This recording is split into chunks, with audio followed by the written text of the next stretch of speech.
आज मैं मैथ वालों को कैलकुलेटर का इस्तेमाल सिखाकर उनकी जिंदगी आसान कर दूं। ये चीज मुझे भी सीए में आकर ही रिसेंटली पता लगी है कि आप डायरेक्ट इक्वेशंस को भी सॉल्व कर सकते हैं और साइमल्टेनियस इक्वेशन जो हम क्रैमर रूल वगैरह से करते हैं ना, उसको भी डायरेक्ट कैलकुलेटर से सॉल्व कर सकते हैं। सबसे पहले आपने इक्वल के इस साइड वाली इक्वेशन लिख लेनी। जैसा कि ये मैंने एक साइड लिख ली है। अब आपने क्या करना है, ये अल्फा का बटन दबाना है और ये जो सॉल्व का बटन है ना, इसके आगे इक्वल लिखा होगा तो ये बटन दबाने से इक्वल आ जाएगा। अब इक्वेशन की अगली साइड लिख के उसके अंदर वेरिएबल इंक्लूड करने का तरीका ये है कि अल्फा दबाकर ये ब्रैकेट क्लोज दबाएंगे तो एक्स आ जाएगा। हम इक्वेशन को सिंपल रखने के लिए इतना ही सॉल्व कर लेते हैं। आगे आप कॉम्प्लेक्स डाल सकते हैं, जैसे +6 ओ मल्टीप्लाई बाय ये माइनस जो भी उसके अंदर आता होगा। फिर सबसे बॉटम राइट के ऊपर इक्वल्स का बटन है, ये दबाया तो नहीं दबाना था। इक्वेशन लिखने के बाद शिफ्ट का बटन दबाकर अब ये सॉल्व वाला बटन दोबारा दबाना है, यानी कैल्क वाला।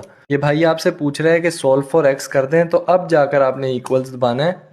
ये आंसर आपका आ गया। और अपने ज़हन में ये बात रखना कि बाज़ दफ़ा कैलकुलेटर क्या होता है, बड़ी इक्वेशन के साथ हैंग हो जाता है, थोड़ी देर के लिए होता है, उसको प्रोसेसिंग टाइम दिया करें, फौरन कोई बटन ना दबाएं। ये टेक्निक सिर्फ और सिर्फ टाइम सेविंग और रीचेक करने के लिए आनी चाहिए, वरना आपको प्रॉपर मेथड आना जरूरी है। बाज़ दफ़ा कैलकुलेटर जवाब नहीं भी देता है अगर बहुत बड़ी इक्वेशन हो। ऐसी सिचुएशन में सिर्फ ऐसा नहीं है कि अब आप कुछ कर नहीं सकते, अगर आप इक्वेशन को थोड़ा सा सॉल्व कर लेंगे ना तो कैलकुलेटर आंसर निकाल देगा।